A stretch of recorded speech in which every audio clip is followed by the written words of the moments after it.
Hello and welcome to episode 253 of Drink the Movies. I'm Brian here as always with Michaela. And Michaela, today we are going behind the bar. We're going to be flipping around some bottles, some cocktail shakers. We're going to be getting in fights and then making bets with and maybe destroying our whole romantic love life alongside of Tom Cruise as we go from New York City to Jamaica and back again. And this week we were talking about, one of the movies. You think about some movies that tie in with Drink the Movies, right? You think of like James Bond and Mm. the martini, right? Shaken not stirred. You think of Big Lebowski, the dude there drinking all of those White Russians, and you probably think of the movie Cocktail for no other reason than it's a movie about cocktails and making cocktails, and it's a movie and there's drinking. So there you go. Today we're talking about Cocktail, the 1988 masterpiece? Question mark? Definitely not. We really should rename this podcast Movies That Michaela Loves That Brian Doesn't Like. It's legendary. And I don't know why either, Brian, because this was like the eighth. I looked this up. This was the eighth highest grossing movie of like 1989. I Yeah. did that, and that baffles my mind because while people don't seem to love it, everybody seemed to watch it that year. Everyone went to watch it. I don't know what that says about the year 1988, but I think maybe they were tying those record sales into box office sales. I don't know. We'll dig into that here a little bit when we get into the movie. So before we do that, though, we need to go to TGI Fridays. We need to grab some booze. We need to grab some cocktail shakers. We need to do our best to not just make like a huge mess of this thing. And we're going to be right back to mix up this week's drink. Okay, let's start with the turquoise blue. It wouldn't be cocktail if we didn't use the cocktail that we actually like the first real drink that we watched them make together. That's true. Which is to a slammin' song. I don't even know what that's. I shook up. It's a shook up. I don't know. They're jamming out in the middle of this big giant All shook bar, up. Yeah, all shook all shook up. up.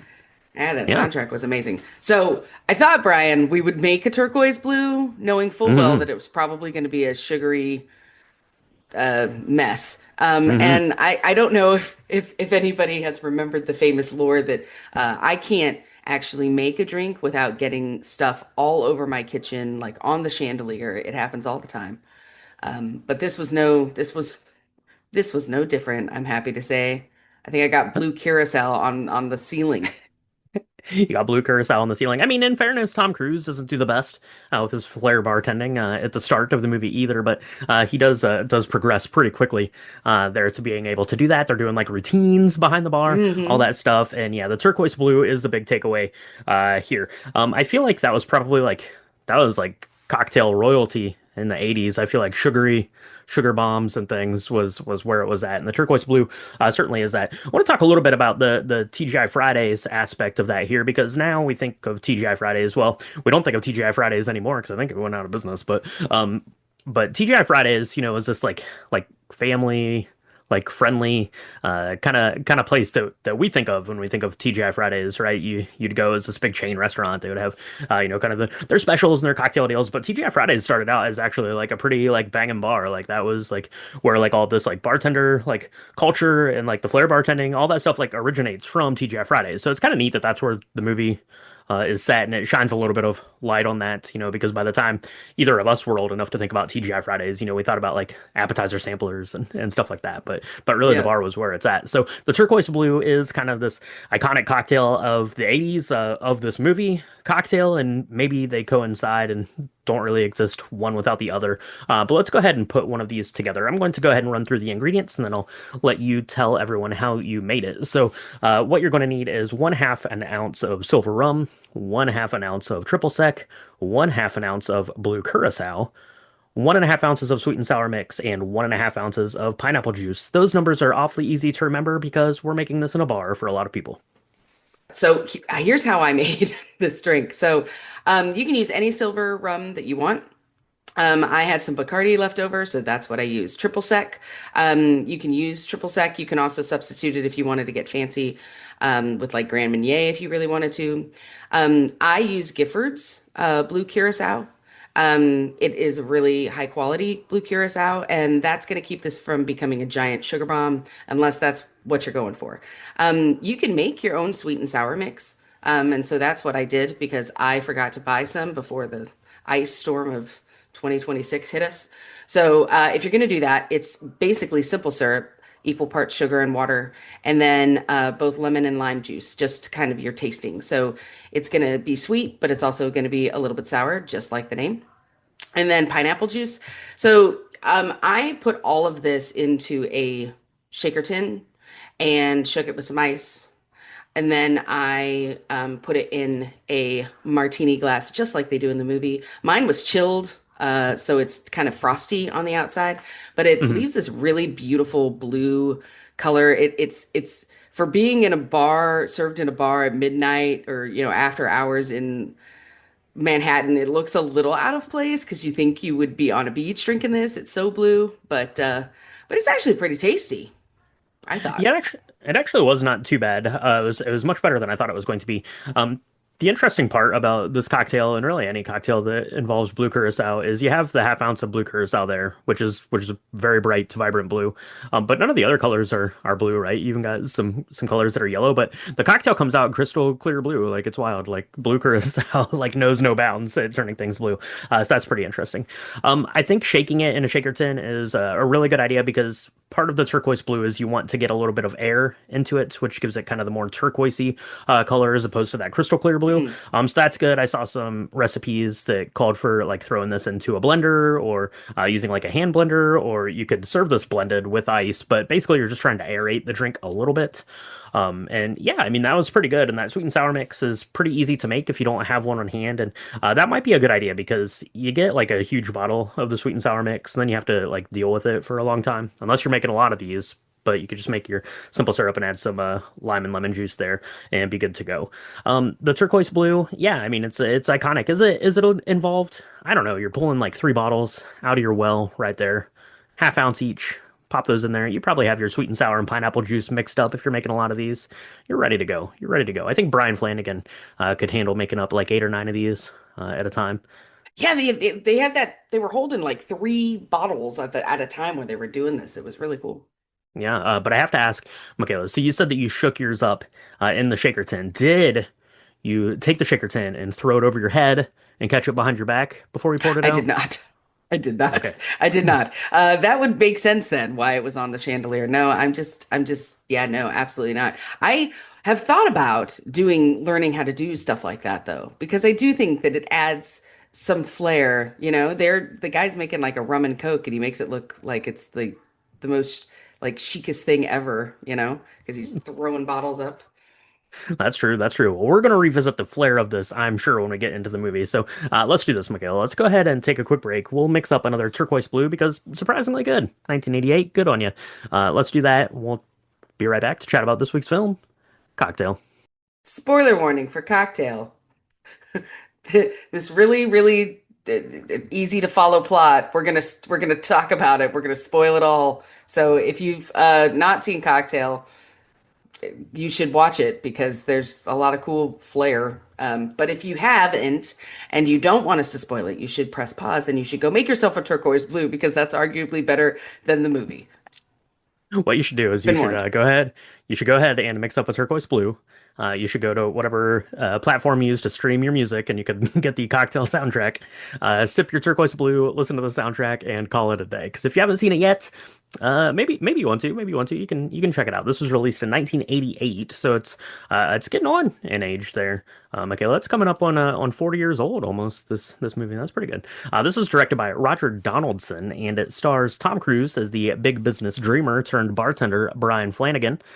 His bartending guru is Doug Coughlin, played by Brian Brown, and Elizabeth Shue plays Jordan Mooney, who is suspiciously easy to track down for a bartender in 1988. I will say, I will say. So, Michaela, this comes out in 1988, and it was a big deal. Like I remember, like Cocktail being a big deal. Like we were youngsters when this came out, but I remember it being big. It was a big movie. It was extremely big soundtrack. Mm. People loved it. They loved that Beach Boys song, Kokomo, I think, which was recorded like specifically for this movie. But Cocktail was a big deal in part because it was kind of this like 80s like neon soaked like look at cocktail culture, which me from my tiny town in Ohio like seemed very alluring, right? Like this fancy cocktail bar like in New York City or in Jamaica. So I think it was partly that, it was partly the soundtrack, which was amazing, especially at the time there. But yeah, I mean this movie was a big deal, and like I remember hearing a lot about Cocktail in 1988. Now, being young, I didn't see it probably until kind of the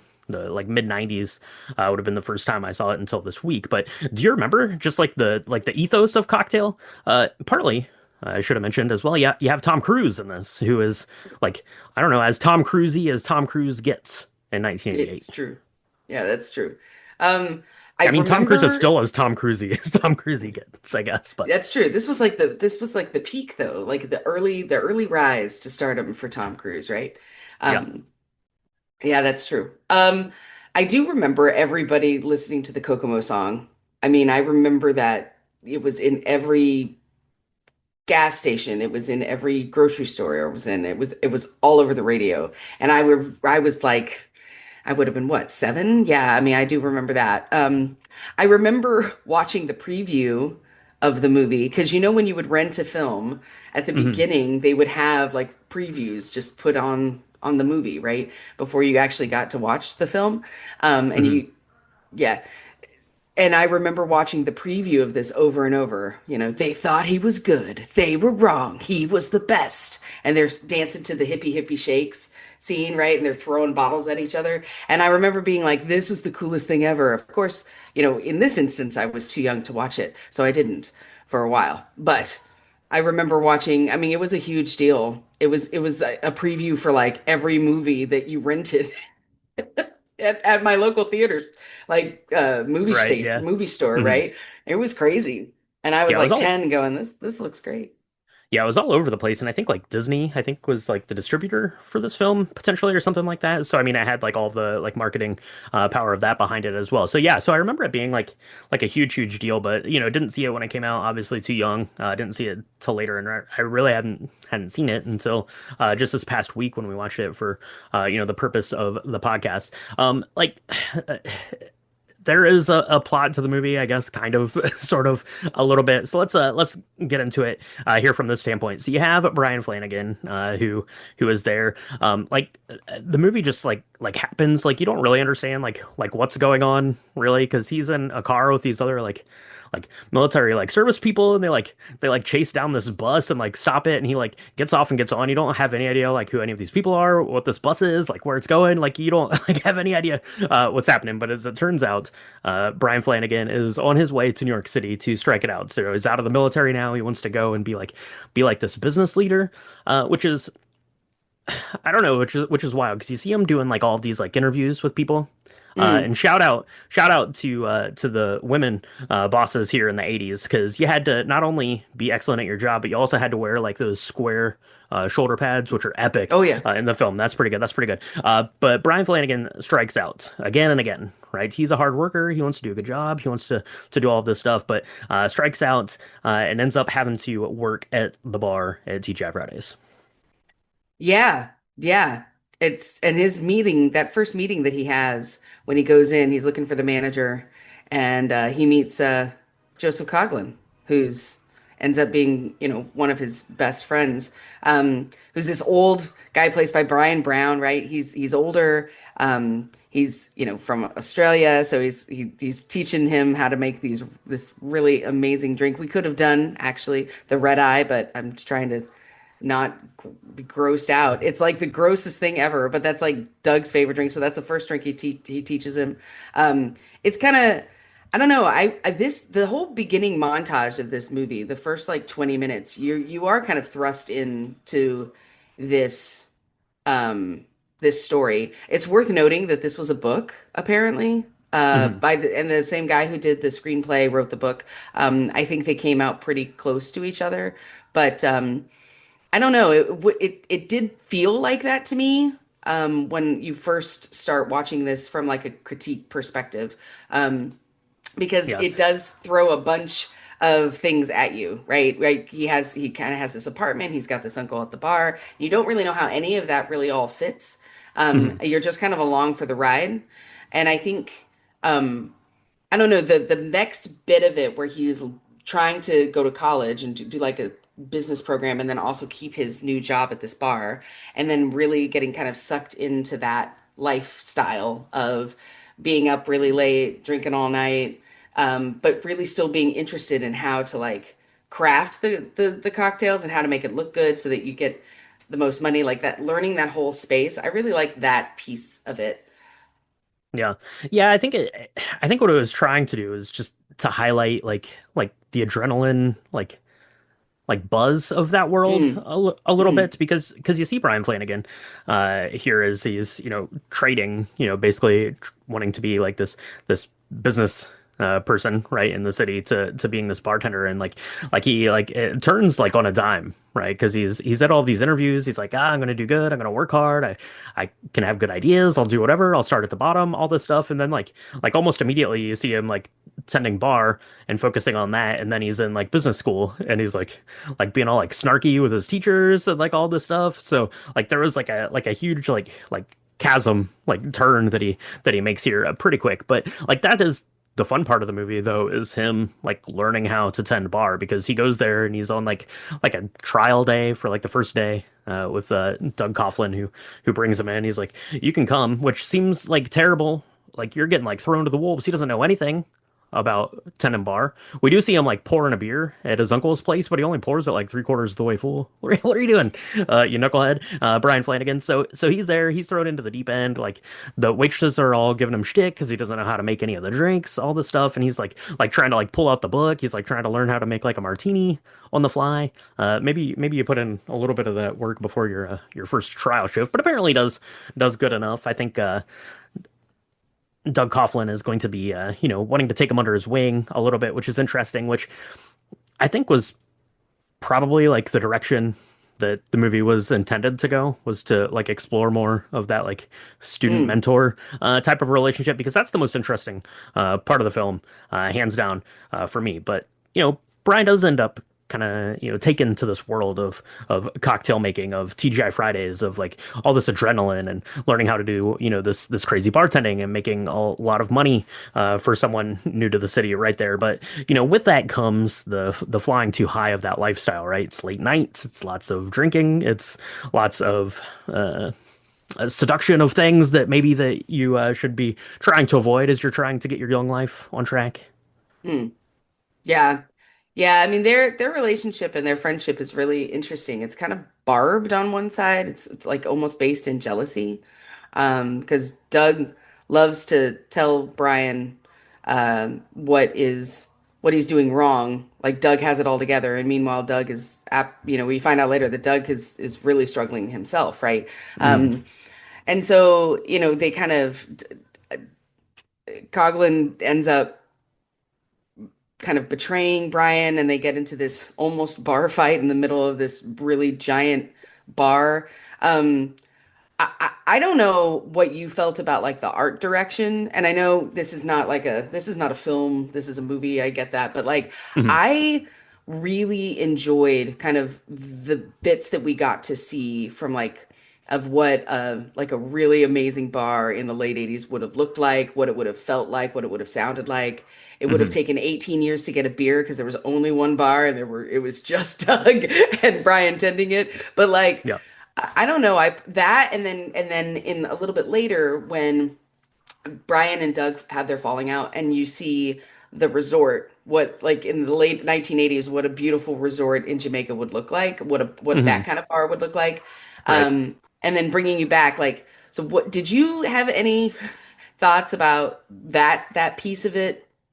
Yeah, I mean, I really liked seeing like the bar, what it looked like, and I don't know if they were filming in, because there was a pretty famous TGI Fridays there in New York City about that time. So I don't know if they filmed there or if that was on like a set that Mm, they had built to like recreate it. So I thought that was interesting to just see like the kind of behind the bar and see that, and that's really like the big setting that you get in the movie, is either this bar or the bar in Jamaica, and then a couple of very nondescript bedrooms, and you get a couple of like exterior type things in New York City, which are pretty cool because they're all happening like super late at night, so the city is like basically dead, to them, except for them kind of walking around, at I don't know 3 or 4 in the morning whenever they would get done with their shift there at TGI Friday. So I thought that that was cool. But yeah, I liked the bar kind of as the setting, which makes sense. That's what you would think of for a movie like Cocktail. But yeah, they kind of have this blow up, right? Brian Flanagan and Doug Coughlin here at the bar because Doug Coughlin basically hooks up with this girl that Brian Flanagan was into. That's not great. It ends up like turning to fisticuffs. There's like a broken Ooh. bottle like up to a throat, and then Brian Flanagan is off to Jamaica to keep tending bar, but to try to save some money. And Jamaica is probably a better place to do that than New York City, truth be told. So that's good. So that's good. So 2 years later, fast forward, Brian is working at this bar in Jamaica. He's still, going through little flair routines, right? He's just Mm. kind of doing them by himself, but seems like he's having a good time. Like Jamaica seems like a good place to tend bar if that's the kind of world that you're into. But Doug Coughlin is going to show back up right at the wrong time because we have just met this girl, Jordan Mooney, played by Elizabeth Shue. Brian Flanagan is into her. They have kind of this relationship, but then Doug Coughlin, 2 years from the day of like threatening to like slice your throat open with this broken bottle, challenges you to a dumb bar bet, and of course you take it for some reason. Why would you do that? You should be in my mind, I'm like, I've just been like furious at this guy for the last 2 years, and then he shows up, and I'm like, oh yeah, yeah, let's do this bar bet. I could do that. Yeah, yeah. It definitely kind of strikes at the, I don't know, the crux of it. So, um, because he does go ahead and do that, and the banter between the two of them is really interesting. I mean, I know that I've watched this movie a lot, and we're gonna probably talk about it for a while. Um, but I loved their relationship to an extent. I couldn't quite get my head around that piece of it because he never says he's sorry. Like for doing this, and not just for you know, trying to get with his girl, but also like the big bar fight, because that could have really been quite serious, right? And we just Yeah. completely gloss over any of that. And so 2 years later, he's like, "Hey, uh, I'm showing up," and they're like besties again. And it's interesting to me because I think what they're trying to show is that this relationship is very special, and even though both of them um, have hurt the other's feelings or whatever, or done terrible things, right? That they still have this bond. Um, Watching it from like adults' eyes that have been around for a minute and not like my 10-year-old eyes, it's hard to buy like that piece. And if I Mhm. was to offer one piece of criticism, it would have been that. It would have been that because I think that some of the shots from when he's working the bar, and he's is he on a boat? He's on a boat with Coughlin, and the way that they kind of show they go from the cocktail to like the scope they scoped out so you can see the boat and the marina. It's actually really cool. Mhm. Yeah, there's a really cool shot when you're making that transition to Jamaica because they must have shot it like on a helicopter Mm. where they're coming in like off the ocean Oh and up yeah. along the shoreline. So I mean that's pretty cool. And if you look into this movie at all, it seems like a lot of this film was cut and reshaped and molded because I think that the original intention and I think that what the book does is talk more about that relationship because that absolutely is the best part of the film. And I say best part like it should be the best part of the movie, right? Because I think that's what you want is to see kind of this Mhm. relationship between Brian Flanagan and Doug Coughlin, but it keeps getting muddled up because you're having like the fun like bar scenes and then you're also then trying to like have these relationships for Tom Cruise. So he's there. I mentioned Jordan Mooney's being played by Elizabeth Shue, so they have kind of like this romantic interest, but then the bar bet is for uh Brian Flanagan to like seduce this other woman, which seems like a terrible bet to take. You just met this girl who's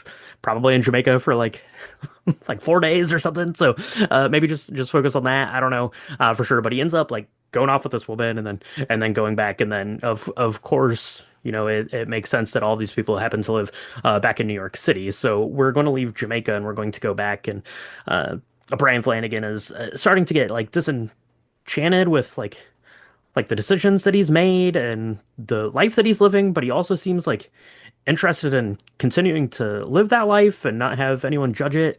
Like it's really kind of muddy, like what his motivations are through this part of the film for me. But ultimately, he ends up trying to get back with Jordan. He does. He does do that. I think um this is probably my favorite part of Brian's quote unquote transformation right now. And I'm coming from this movie because I like it. We should know that. But like this is where he has to live with the really terrible decisions that he has made for no reason, right? Like um he goes back, he is dating this other woman who's older but has her own money. She's got her own company, and he thinks that he's gonna like ride on her coattails and start to work at her place. And, at the same time, I think he kind of hates himself. There's a lot of really neat shots of him walking the streets, kind of just feeling really lost. He finds himself going and to the diner that he knows that Jordan worked at because they had talked about that. And Hmm. so he goes and he's kind of watching her, which is a little creepy. But also at the time, you're meant, I think, to feel that he's doing the soul searching of like, why did I sell out? Why did I listen to Doug? Why did I do any of that?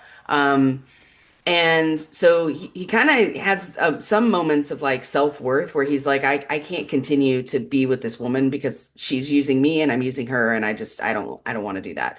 Hmm. But then that he has to kind of go and reconnect with Doug again because again they made another stupid bet that if his relationship with the rich girl didn't work out, that he would need to buy a $500 bottle of brandy. And spoiler warning, we were not going to make a cocktail with a $500 bottle of brandy, so Right. that's why we Yeah. got the turquoise blue.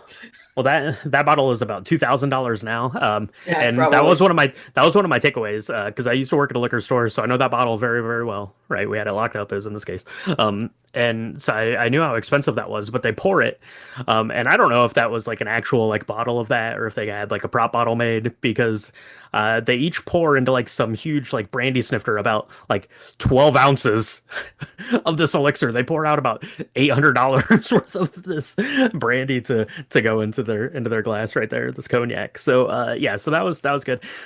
I think it like I feel like there were some things like in the movie that could have been interesting, right? Like I feel like, if Brian Flanagan and Doug Coughlin's relationship was like at the forefront, if that was what was really explored, that would have been interesting. It would have been interesting because Brian like hooks up with Jordan and they have a good time and he seems like he's into her, but then he takes this bar bet to like hook up with Bonnie and then he goes back to Jordan and is like, "No, that was just a bar bet," which that's like a red flag, Jordan. Yeah, check out Jordan. That's a red flag. But so after it doesn't work out with Jordan, he just goes back to Bonnie and then like moves back to New York and moves in with her. He's like, I'm burning like all my bridges left, right, and center here. Brian Flanagan is, but yeah, he goes back to the diner. Best part in the whole movie is when she dumps like his like this order of like breakfast food onto Tom Cruise's head. Yeah. That's pretty amazing. That's pretty good.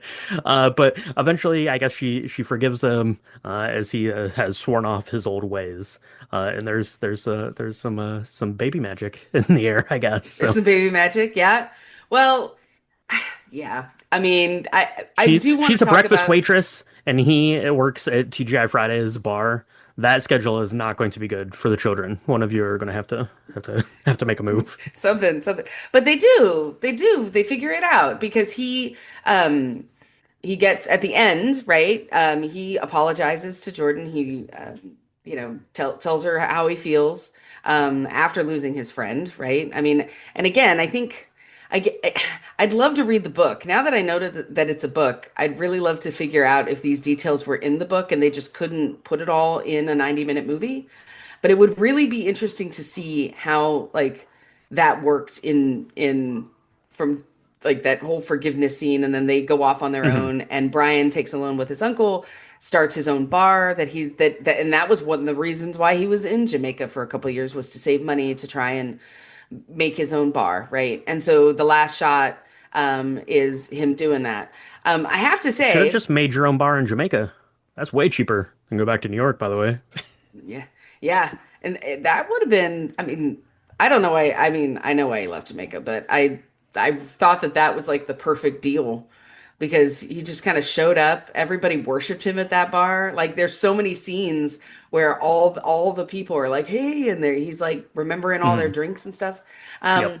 Um, I don't know. I will say the when Jordan and Brian Flanagan do get married, right? They get married like a month after because she's pregnant, but she's not showing that she's pregnant yet. So it had to have been not a whole lot of period time. But they have this really lovely like bar wedding, right? And they're dancing, and Hmm. I loved the shot of them dancing. Hmm. I it reminds me, you're gonna laugh, it reminds me of my favorite montage in Honora, which won Best Picture last year, I want to say. Yeah. There's a scene of the two main characters in Honora where they're that's being spun around while they're in the middle of Old Vegas. This is very similar to that. They're dancing and they're probably not dancing very fast, but the way that the camera is moving makes it look like they've got the whole world at their feet and everything is going to Hmm. be just fine. I that made a serious impression on me as a kid watching this where that I remember that shot and I was just floored by it. Yeah. Yeah, there are a couple of instances where Tom Cruise gets up on the bar and does some little like monologue kind of thing, or addresses the bar, or addresses, specifically Jordan. And then lo and behold, Jordan is expecting twins. Also not good for the pocketbooks. You better make this new bar work, which has now been opened. All right, he gets a loan from his uncle, who Hmm. who should know better. Because they already, like, day one, he starts giving money away. Don't buy a free round for the bar. That's a terrible business idea. It sure is. But he has his own bar now. Flanagan's Cocktails and Dreams. Is that the worst bar name of all time? Potentially. I don't know. I don't know for sure. Um, but yeah, so that's it, right? She announces that she's gonna have twins. She tells it to him, and then of course he buys a round on the house, and that's where it is. It's kind of, I don't know. Like, I want to say like it's adrenaline fueled, and I think like the bar sections are for sure. But a lot happens in 90 minutes, and also not a lot happens at the same time, I felt like. Yeah. I don't know. I think it's supposed to be like a older coming of age story because he's supposed to be in his mid 20s, I think, because of his service years. I think it Um, was supposed to be a lot of things, and I don't think it was any of them. Yeah, I don't know. I think that the screenwriting was actually there are lines that I remember to this day. I mean, I really like this movie, and probably because I grew up with it, enough to kind of forgive some of the things that didn't make sense or that would be, fairly problematic as a movie today. Um, I don't know. I really thought after this that, this showed off, this was supposed to show off some fairly dramatic acting chops for Brian or for Tom Cruise because he's supposed to go from, this kid to, someone who's about to be a father and has kind of lived a whole life and lost someone and yeah, all of that. Mhm. I don't know. I don't know. I think the intent of this film probably missed the mark, but it did well enough to have grossed a boatload of money. I had no idea that it did as well as it did when until I went and looked this up. Mhm. I just thought this was another example of a movie that Michaela loved that was kind of just okay, but that I loved it growing up. I didn't realize this was like the seventh or eighth biggest, highest grossing movie of the year, which is Yeah. Yeah, I mean, it went on. It grossed like $170 million or something like that, which is a truckload of money in 1988 for sure. And yeah, I mean, it did well from that standpoint. I assume that it did really well in like home rentals when it came out. The soundtrack I think was like 4 times platinum because that thing was all over the place. But universally, this movie was not really cared for. So I'm not really sure what the disconnect was right there. Because interesting fun fact: apparently this has happened one time, and it happened to Tom Cruise because Cocktail wins the Razzie for worst movie of the year, and Tom Cruise also wins the Academy Award for the Best Picture that year for Rain Man. So you have both ends of the spectrum there, and I think that a lot of it had to do with kind of the star power of Tom Cruise. We've had it more in our life experience, I guess. Tom Cruise certainly was there, but we were pretty young.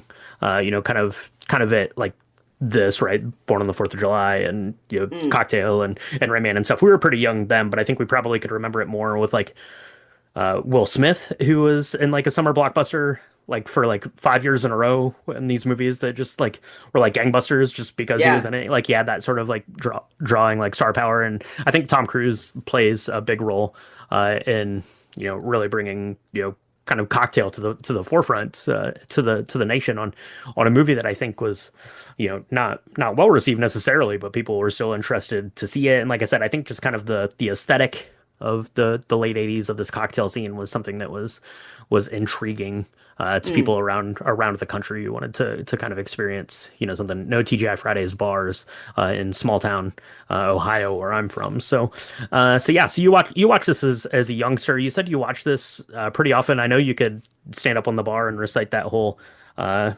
bartender poet or Oh, whatever he calls yes. himself right now. Um, uh, but I don't know. What is it about this movie that you really like? Is it purely, do you think, like a nostalgia thing, or is there? You mentioned a couple of the shots which are neat, and you just compared one to one of the great films of the last 10 years. Yeah, I don't know. I think maybe because of the time that I watched it in my life. I really this is one of my favorite, arguably one of my favorite Tom Cruise movies. I love this movie, and I love it because there is a lot of change that happens. It doesn't make a lot of sense sometimes, but like when you're from a movie perspective, because you're like, wait, 2 years ago this happened, then this happened, these behaviors don't really make sense. But I think when if it was better edited to kind of show the timing or show how the change happened, because I think I picked up on the spirit of it. Because I really love the relationship between Doug and Brian, in all its unhealthiness too, right? Because Doug kind of also wants to use Brian, and he does it by kind of teasing him, but also wants to genuinely cares about him, right? And so he thinks he's doing Yeah. him a favor by doing this awful thing of going after this girl, because his whole point was that girl is no good. Like, don't get involved. Like, with you, if you want her money, that's cool, but don't like her because she is not that into you. And he proved it, and that was really upsetting, right? But when he needs Mhm. help, um, you know, he won't talk to his wife. Doug's gotten married. I mean, this is supposed to be years later, I think. I don't know. I do think the most interesting part of this movie is the relationship, as they kind of, were the princes of this moment in TGA Friday history, right? Or history of the bar in New York. Mhm. Um, but I also think that his ability after, to deal with Doug's death and to realize that he, really did care about Jordan and what he did was really terrible and he needs to just have 20 seconds of courage to lay it all out there. Mhm. Because, and she does forgive him and you have hopes at the end that it's going to be fine, right? Because they can even talk about it and joke about it in a way where it's like, I promise I won't get spooked. And she's like, I can always spook you. And then, and then she's like, twins. And I don't know. Ah, I think, I think I'm willing to like forgive a lot of the pieces just because I wanted it to work as a, Mhm. when I was like in my teens watching it. Because Yeah. you want Brian Flanagan, even though he behaves abhorrently. Like he says some terrible things, he does some terrible things. You still are rooting for him. Yeah. Or at least I was. I don't know. And Brian Yeah. was like, God, he's terrible. I don't know. He makes that Jordan, turn. walk on. He makes that turn pretty quick. Like I kind of understand where you're coming at with that. I do feel like you're meeting the film like way more than halfway on all of that stuff there, and maybe that's just your own like fan interpretation of this movie that you like and Hmm. have watched a bunch of times, and you're able to kind of come down to it. But yeah, I mean, I don't know. Like I feel like if you read about it, like I said, like it seems like they kind of had like the idea for this movie is coming from this book. The gentleman who wrote the book was writing the screenplay. Now, sometimes that's great, and sometimes it's not because people that write novels are not. necessarily like the same people that can write screenplays, right? Like those are Right, right. two very different things. But it sounds like a lot of changes were kind of fed in top down. And I mean, on one hand, you can be like, well, that was terrible idea, right? Like this movie could have been, better fleshed out. It could have been like Mm, this like this investigation of like that relationship or, just Brian Flanagan's like relationship with himself, or like it could have been like more fleshed out in that way. mm. But if it had, it probably wouldn't have made $200 million. So, Yeah, so, yeah. so But I you know what mean, that means, Brian? That means that it's ripe for a reboot where yeah. we can explore all of those things. Well, yeah, I mean, I feel like we have gotten not like reboots necessarily of Cocktail, but I feel like this world is something that's been explored Mm. in a lot of ways. Um, to that end, maybe could be a reboot. Let's get like a Cocktail like mini series going on. We'll just follow Brian Flanagan from bad decision to bad decision. Um, yeah, I mean, there are a lot of good Tom Cruise movies out there, so this is one of your favorites. That's good. That's good. I love that for you. Um, and yeah, I don't know. That's Cocktail. This is one of your favorites. I'm gonna say I didn't really care for it. Like I feel like there were good ideas like hiding in the shadows, but just none Mm. of them really got explored too much. We mentioned kind of at the top, like it just like thrusts you into this thing, which is fine if it goes back to like explore like what was happening, but like literally like he's in a car with some people in uniform. He's not in uniform. They like chase down this bus. He gets onto it. He's in New York. He's at this bar with these people that you don't know. And then he's like interviewing for jobs. Like I literally like they got to the bar the first time or his uncle's Oh, bar or whatever it is. And I stopped the movie and I restarted it because I'm like, what is happening? Like, who are those people that he was in the car with? Why are they chasing down this bus? Like, like what is happening? And I don't know. Like that set the tone for me because I felt like that the whole rest of the movie. So oh, oh man. Yeah, I mean, it was very, it's a very dialogue driven film too, I think. And for someone who's watched, because I've watched it over and over again, I can be like, oh, well, here's where they make reference to this or that or whatever, which is why I would bet that this was a book before it was a, that they might have come out around the same time, but yeah, because I think that the story was supposed to be a lot more fleshed out and detailed. So like, yeah, I think I probably make a lot of um graces and give a lot of benefits for the doubt when watching this. It's one of my favorites because I like the change, right?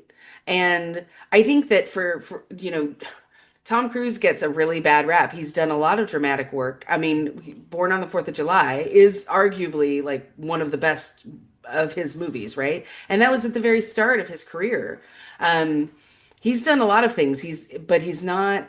Uh, yeah, I don't know. This was probably the first one that I saw him really explore any sort of turmoil.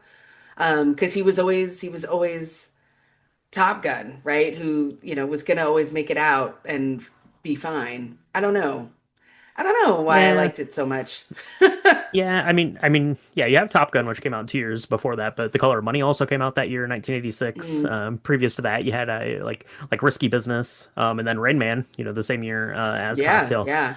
Cocktail here. So I mean, the dramatics was there. And I mean, like, certainly, I mean, you can look at Tom Cruise in the role of Cocktail and it looks like he's having fun. And I mean, you can see like the magnetism of him, which is why, Mm, this movie made so much money because people were interested in watching Tom Cruise make cocktails because, okay, that's fair. Um, but yeah, I feel like I, I don't know. There was a huge disconnect, I think, in the story it was trying to tell, and the story it wanted to tell, and the story it told, and the way it tried to tie all of those things together. It either needed to like trim off like three of the storylines, or mm, just kind of highlight each of those almost in like vignettes and just not try to tie them together and just mm, be like the thread of his change was kind of that, and less of trying to tie like this like buddy story together or this love mm. web together, right? I think would have worked a little bit better for me, but again, this is a movie from 1988 and it did what Disney set out to do with it, which was make a lot of money, so there you go. There we go. Yep. All right. Well, that is going to wrap it up for cocktail, I think. So let's go ahead and mix up another turquoise blue because, again, that was pretty good. That was surprisingly good. I'm going to reminisce about TGI Fridays, have one of those, and maybe I'll think of some more Tom Cruise movies to watch because there were a bunch of good ones, especially right around this time. We haven't really dug into too much of the early career of Tom Cruise. Maybe we'll have to go and Yeah, do that. So that would be so good. yes. So we've got that to look forward to potentially, and definitely some turquoise blues to look forward to on the future. So if you mix up a turquoise blue, if you think Cocktail is one of the best movies of all time, let us know that. You can do that on our social medias. That's at Drink the Movies on Instagram, Threads, Blue Sky, and Facebook.com/Drink the Movies. If you want to see pictures of the turquoise blue that we made, get the written recipe, episode recaps, links to Drink the Video Games, links to the Patreon, to the shop, all that stuff can be found on our website. It's www.drinkthemovies.com. And you're going to want to make sure you go to drinkthemovies.com because it is officially Oscar season now. The nominees just came out last week, so we're going to get our Oscar Pick'em contest put up there ASAP. So you can do that, and the link to that will be in the show notes and also on the website as soon as that goes live. And stay tuned to the social media. We'll get pictures of the prize package we put together, all that stuff. And that contest has grown every year, Michaela. That is amazing. I love that. Love seeing all the entries come in, Yeah.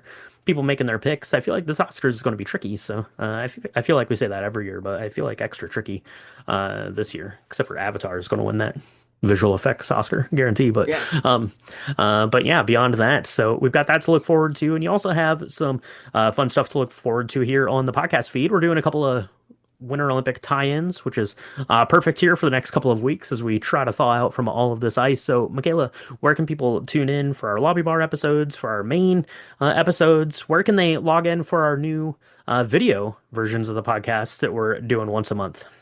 You can find those on YouTube. But all the non-video stuff you can find on Apple Podcasts, Spotify, Good Pods, anywhere where Spotify podcasts are supported and distributed. That's not all. We have Drink the Video Games, which you should also check out. Brian does a really great job there. I always pop in for a cocktail, so check that out as well. We are so thankful for all of our listeners who let us do our favorite thing, talk about movies, and even if they're not great, and talk about cocktails, even when they are great. And so, yeah, thanks for listening to us. All right, that's going to wrap it up for episode 253, Cocktail. Thank you so much for tuning in, and we'll talk to you next time on Drink Drink the the movies. Movies. I'm going to go ahead and pause Michaela before she gets up on that bar and starts reciting her bartender poet. It's a good call. Good call.